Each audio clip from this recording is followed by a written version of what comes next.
the Republicans were in the Democratic Party because there was only one party. So I tell people on a regular basis, there is still a land of opportunity in America. It's called Texas.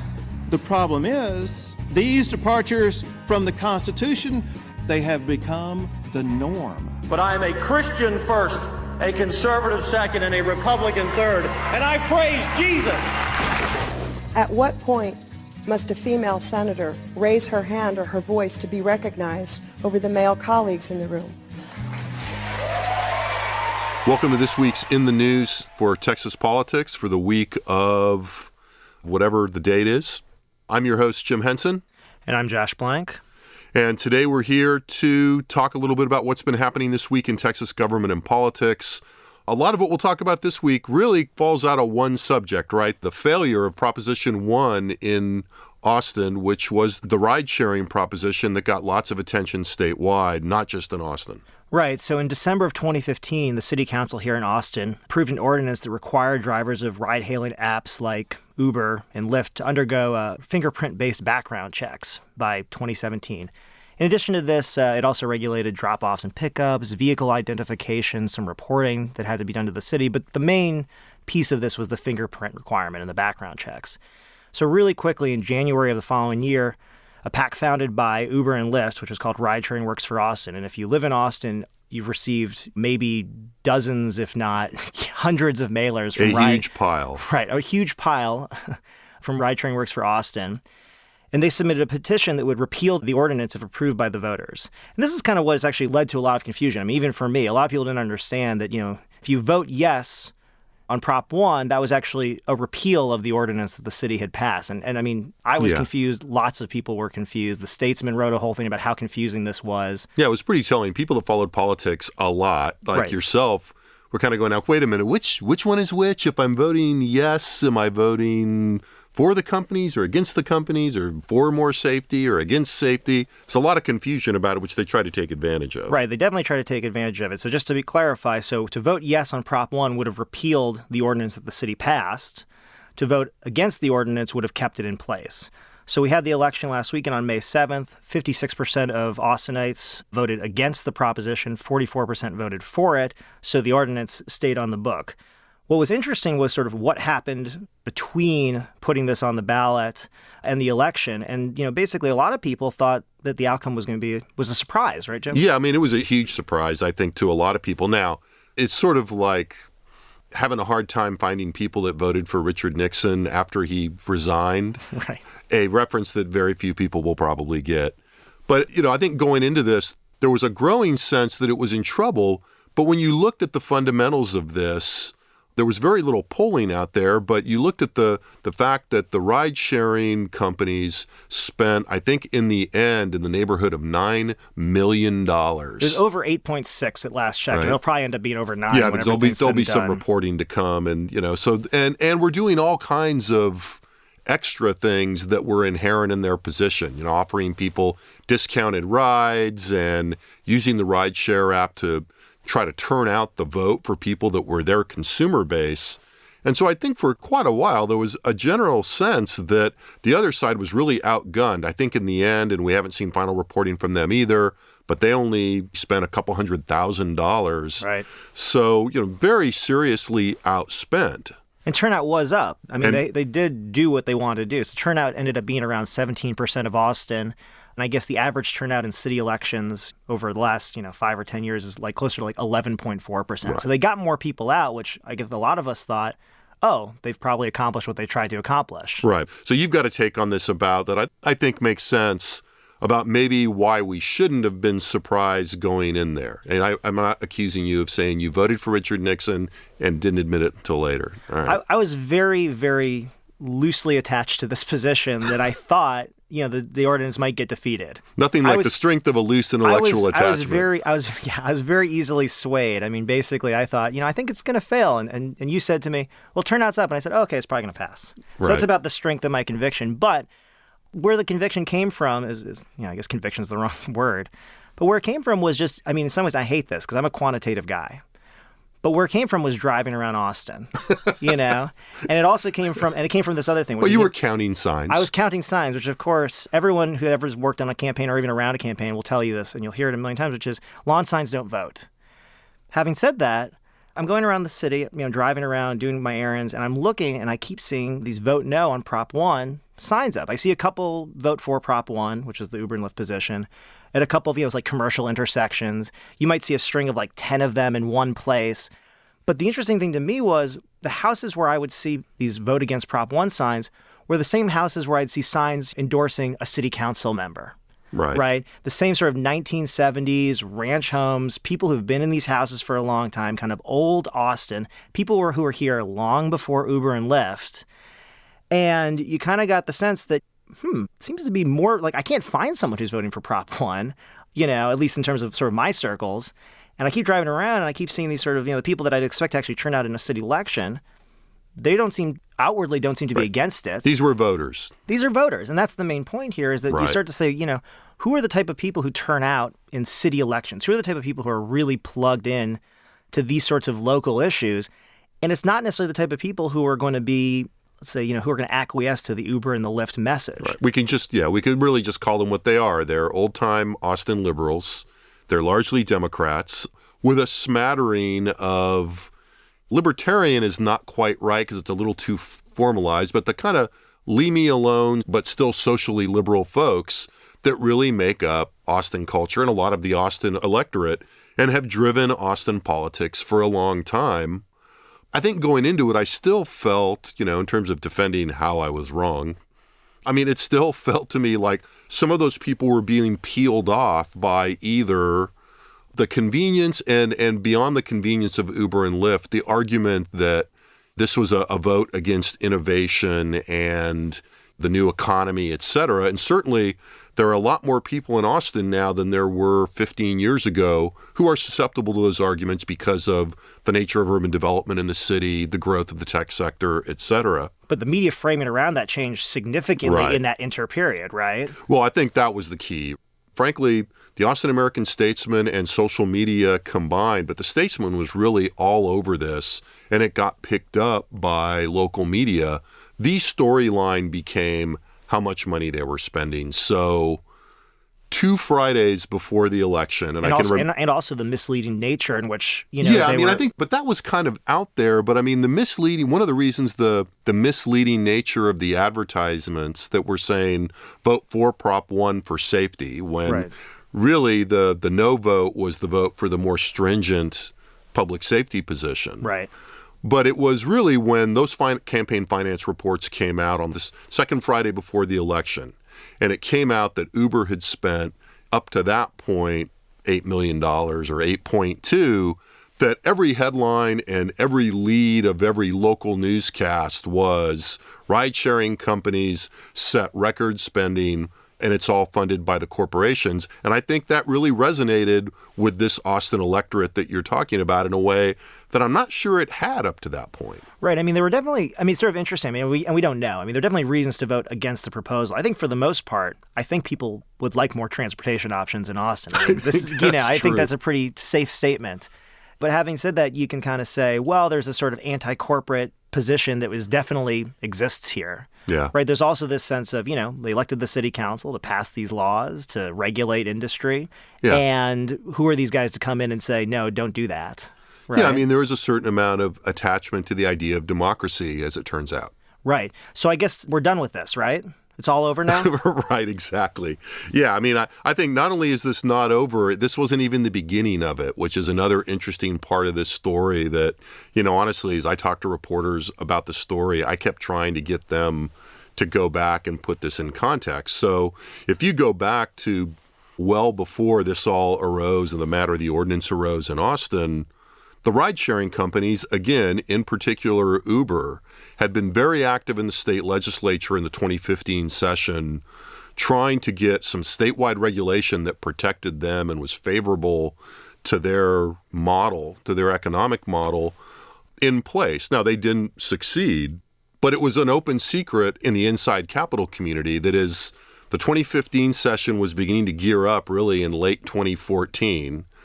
that a lot of the people that had freelance lobby practices were going out and people were looking to get a ride-sharing client on one side of the fight or the other because they knew there was going to be a fight, and Uber was out there basically hiring up. So literally it was either Saturday or Sunday. The vote was Saturday. I think it was either that evening or Sunday. State Senator Charles Schwartner came out with a press release basically saying, I'm going to file legislation in the next session to deal with, the patchwork nature of our cab laws and, around the state because we can't have these cities stifling innovation, et cetera, et cetera. My first thought was, well, the Texas legislature probably won't cost $8 million, right? Right. So, that was my first thing. But, obviously it fits into this bigger context, right? Right. And I think, the context is both political and economic. So there's the political context that this has been going on in state politics for a while. Obviously, Uber and Lyft have been fighting with other cities, most notably in Texas, Houston, where, in fact, a set of rules like the one the city council in Austin wants are also in place in Houston. Mm-hmm. New York City, if you take this nationally, has a much more stringent, very New York, Northeastern liberal. I don't know if you've looked at those, but somebody published a list of what you have to do. You have to actually go for an interview with the Taxi and Limousine Commission. Oh, yeah. To get your thing. So, I can't even imagine what those interviews are like. So this has been going on as a political thing well before the Austin thing and well beyond Texas. And then economically, those numbers look differently to Uber than they look to the city of Austin. And I think they probably underestimated that here in terms of, Schwartner's price tag. We'll see, or the legislature's price tag to be more fair. We'll see what that looks like. I think that we're going to see this in a pretty big way, and it fits into a number of interesting contexts in the legislature. Right. There's a bunch of different political frames you can look at this through. Right. And what's particularly interesting about this in some ways is that we should mention, Senator Schwartner is a Republican, right? And there is this sense of, isn't the GOP for local control? Isn't that one of their primary sort of drivers that, we need to sort of devolve some of this regulation, from the federal government to the state governments, and then even more, let's say, from the state governments to local governments. And traditionally that has been the frame, but in the last couple of years, we've really seen a lot less of that. Yeah, a lot less of that. Maybe it's more complicated than that, right? Yeah, or, you and I have talked about this a lot. It's either more complicated or less. Right? I'm starting to settle on less. That we just extrapolated too much from one key set of areas. And, in Texas, the rhetoric of local control and devolving local control has really always been focused on education. And it's been colored by resistance to larger educational standards, particularly federal rules, most recently core, but even going back farther than that to the National Department of Education, et cetera, et cetera. And so that's been a huge piece of the education fight.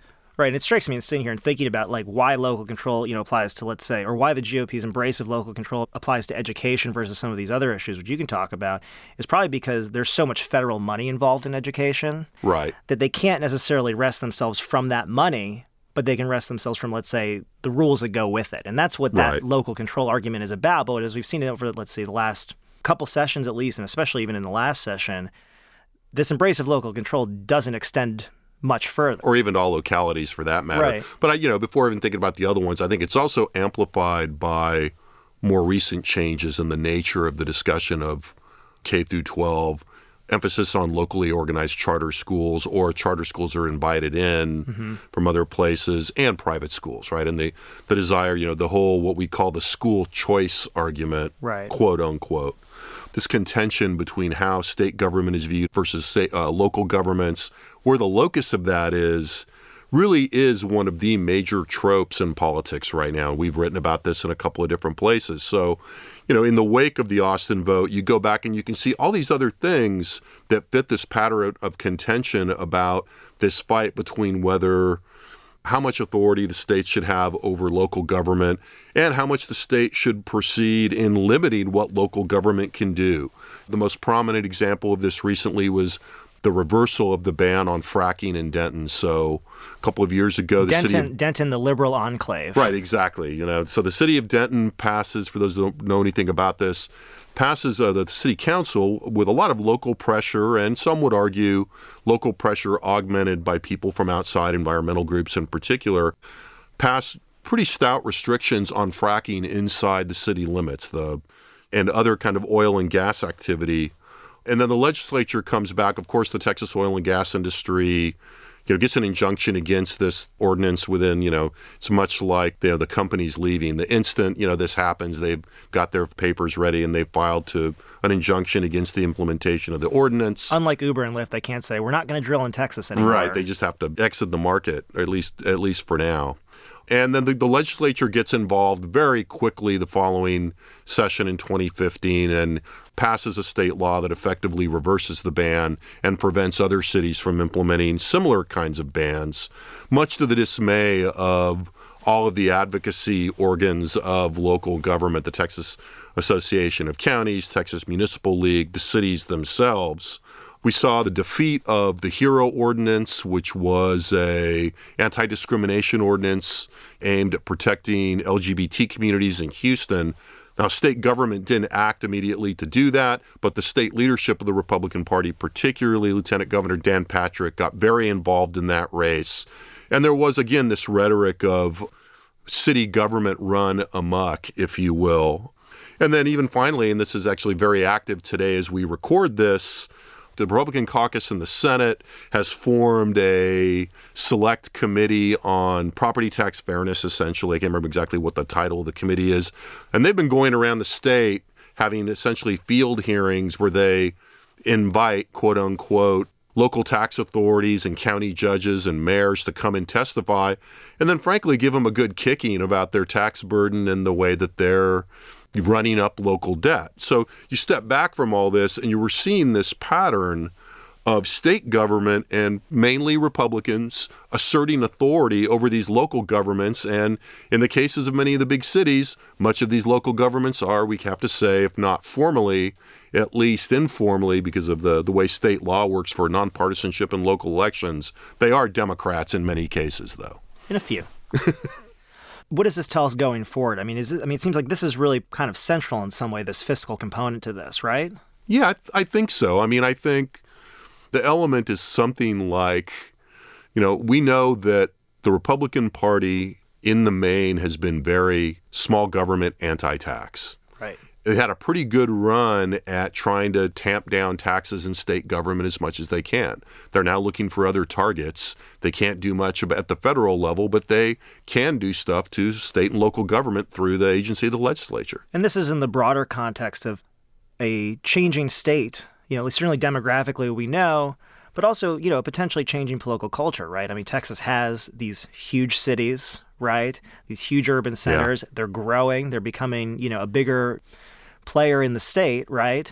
And they want to deliver the sorts of things that their constituents are looking for, but it's within this context of a state government that has these general, let's say, ideological requirements for how the state is going to be governed. And so because of that, we're going to expect to see this happening more and more and more. No, I think that's a real smart read. And the tension in these, to be as much of a dork as possible, I would say, it's really interesting to watch these field hearings, one of which, as I said, is going on today, as the committee is being led by Senator Paul Bettencourt, arch-conservative from the Houston area.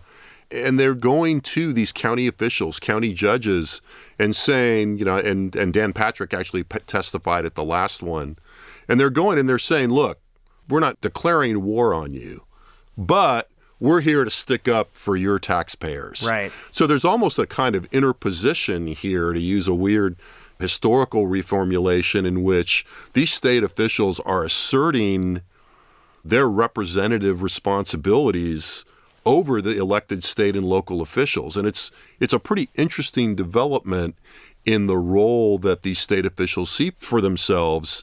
I don't know what how the long term of that really shakes out in terms of what's the equilibrium? The Republican brand. Yeah, and what's the equilibrium? At what point, is the balance of power right between local governments and the state government? And it's hard within the constitutional system that Texas has. It's tricky. Yeah, and how those mechanisms are going to work. Dan Patrick was lecturing a county judge at the last field hearing in Arlington, telling him, leave it to your voters to figure out how much police funding they want, how much other public safety funding they want, how much they need roads. That's a pretty clunky mechanism. I mean, at a certain level, we do have representative government for a reason that you can't really go to the voters. It's not very efficient to go, hey, you think crime's gone up too much? Maybe we ought to go and within a year pass a measure that allows us to raise taxes enough to hire a few more cops because the population is exploding. It's a weird preference for a devolution of power from the presiding officer of the Senate who has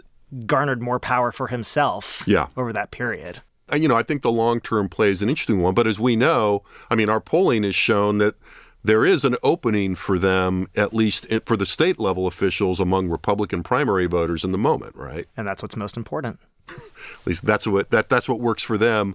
It's true until it's not. Right. So is there feedback or not? I think that's what we'll see.